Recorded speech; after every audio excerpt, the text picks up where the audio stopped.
Hello guys, good morning. Welcome to my mini blog. आज चाहिँ मैले थोरै कफी एड गरेँ आफ्नो डेली रुटिनमा, सो त्यसको लागि थोरै भिडियो लिएर आएको छु। अनि यो कप हेर्नु त गाइस कस्तो क्युट छ। अनि त्यसपछि हाफ स्पुन जति कफी झिक्न थालेको, अनि स्पुन ठुलो भएर अट्दैन, त्यही पनि यसो ट्रिक लगाएर हाफ स्पुन जति कफी झिकेँ, कपमा एड गरेँ। अनि त्यसपछि कफीमा बिटको लगाएर राखिदिएँ। अनि त्यसपछि मैले त्यसमा एड सम बोइल वाटर।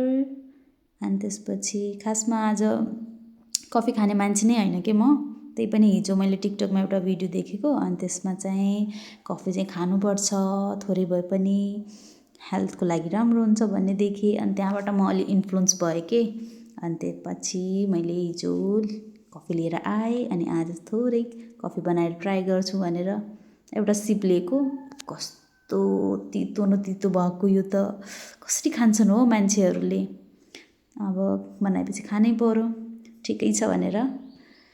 आजको लागि यति नै। See you for next video.